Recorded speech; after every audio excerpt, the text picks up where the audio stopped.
Halo semua, selamat datang kembali di channel Tax Consulting.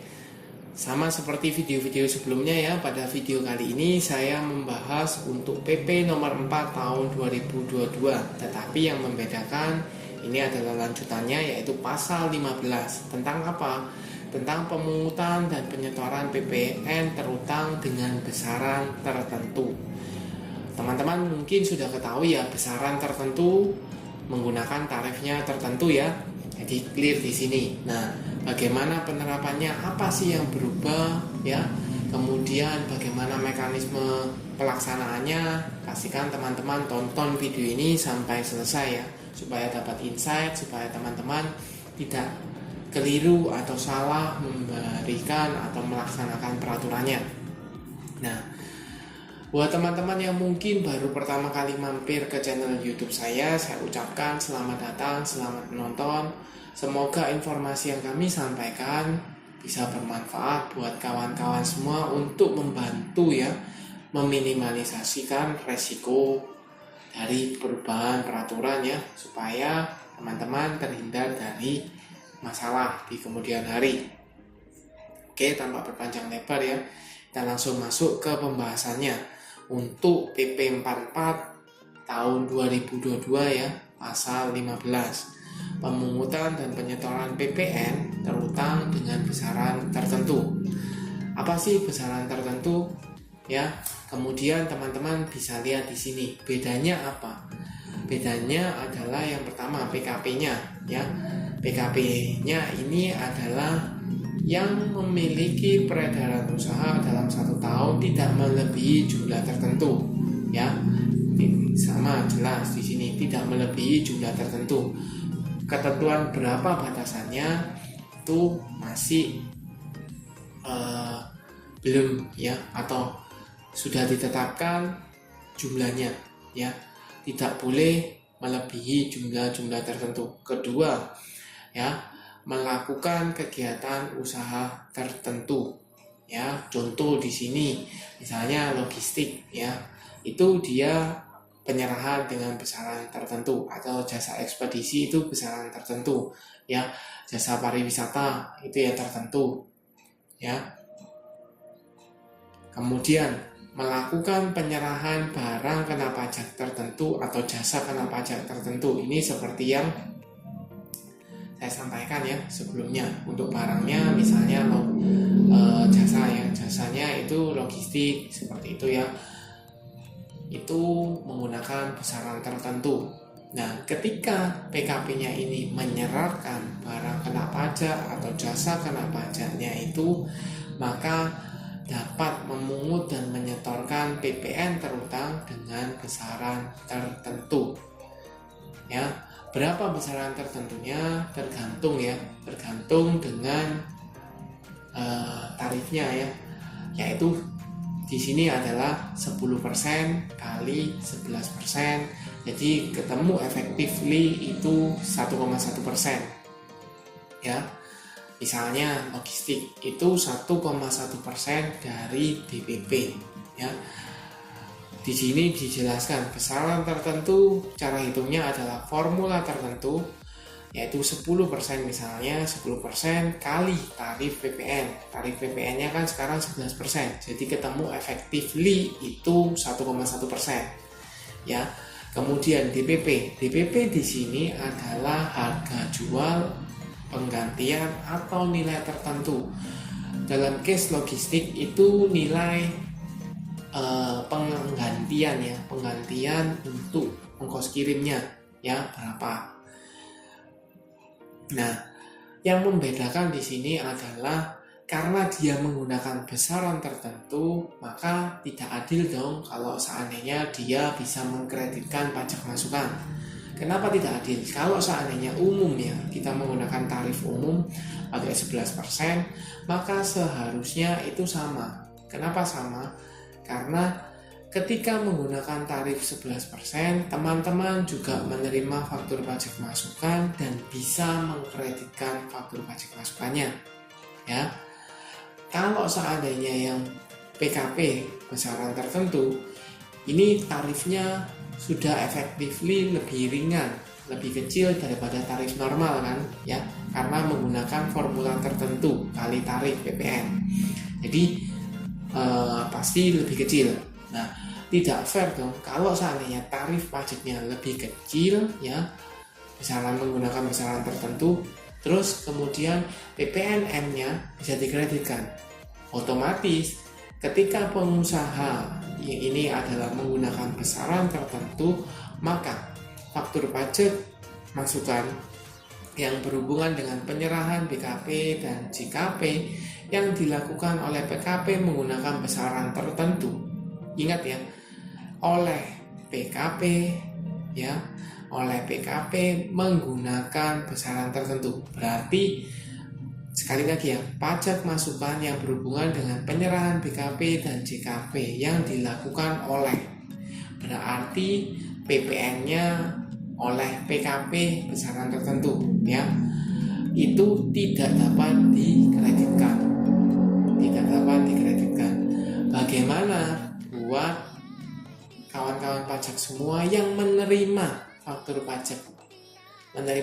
pajak dari PKP yang menggunakan besaran tertentu ya sebagai faktur pajak masukan? Apakah bisa dikreditkan? Jawabannya adalah bisa. Karena di sini dijelaskan ya, di peraturannya dijelaskan. Sekali lagi saya tekankan karena ini penting ya, supaya menghindarkan pemikiran yang kurang cocok ya, atau bisa dikatakan salah. Apa ini? Sekali lagi ya, pajak masukan yang berhubungan dengan penyerahan BKP dan atau JKP yang dilakukan oleh PKP menggunakan besaran tertentu. Jadi faktur pajak masukan yang diperoleh oleh PKP yang menggunakan besaran tertentu itu tidak bisa dikreditkan. Nah, bagaimana kalau seandainya teman-teman yang menggunakan tarif umum ya memperoleh pajak masukan atau faktur pajak dari PKP besaran tertentu ya, teman-teman kan menggunakan tarif umum nih ya kan, 11%, tidak ada formula tertentu, maka boleh dikreditkan sepanjang faktur pajaknya itu memenuhi persyaratan formal dan material ya, tidak cacat ya, seperti itu. Jadi clear di sini ya. Jadi tidak muncul dispute ya, sudah clear di sini. Sekarang kemudian di sini bagaimana kalau seandainya PKP-nya ini tidak melakukan pemusatan PPN ya. Jadi cabangnya banyak tapi tidak melakukan pemusatan. Bagaimana perlakuannya? Apakah dia pakai mekanismenya yang seperti yang tadi ya, menggunakan formula tertentu kalikan dengan tarif atau besaran tertentunya? Ke cabang juga melakukan seperti itu. Apakah memang seperti itu penerapannya?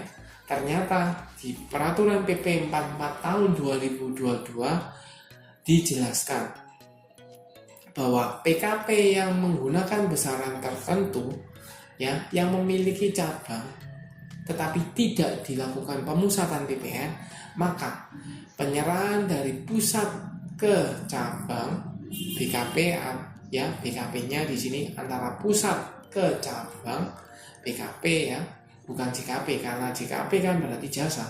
BKP itu dikenai PPN besaran tertentu ya, tetap dikenai.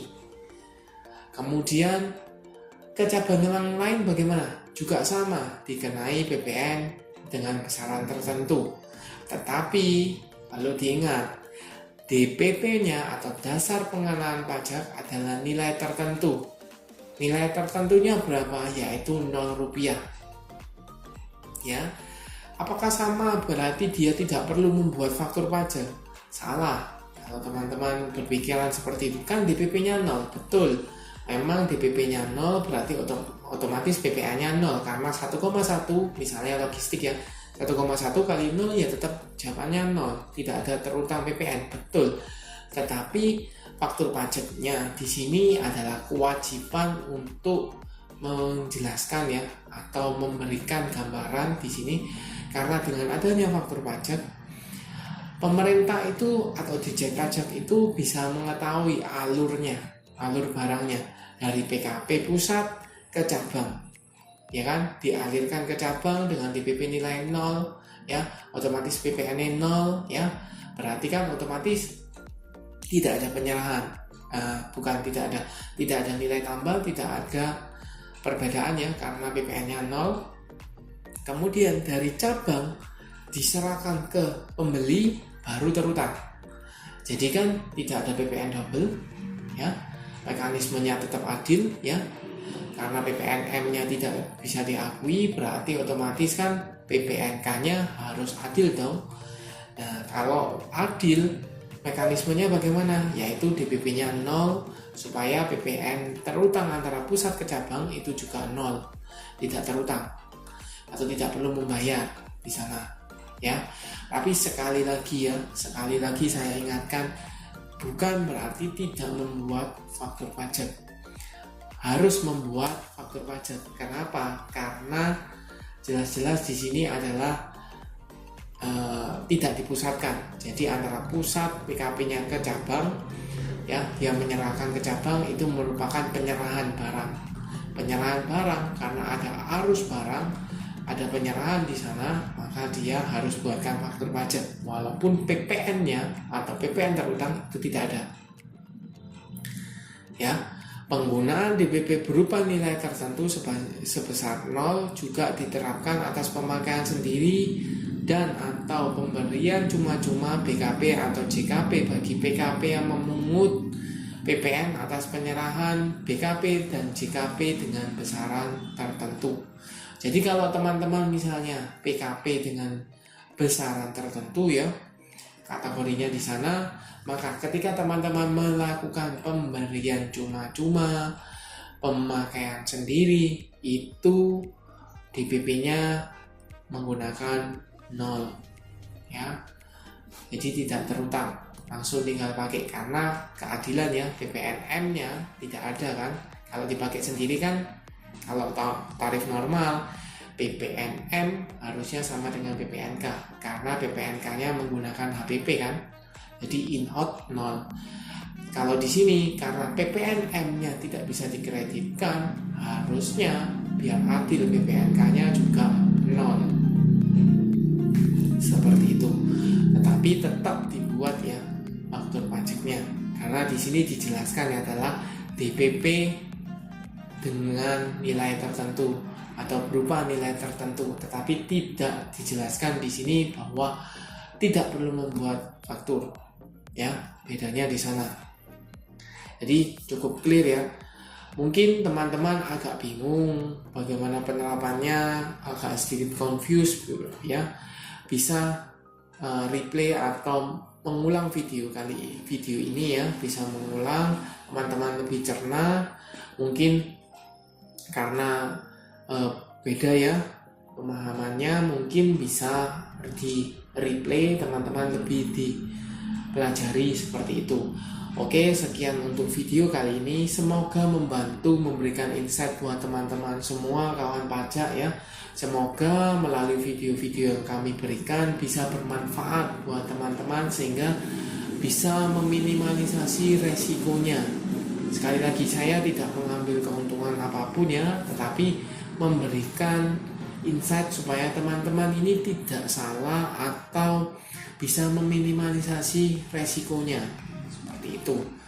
Oke, mungkin video ini agak panjang ya.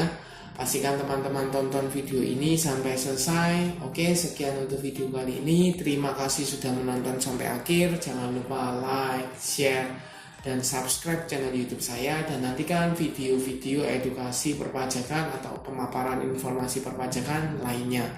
Sampai jumpa.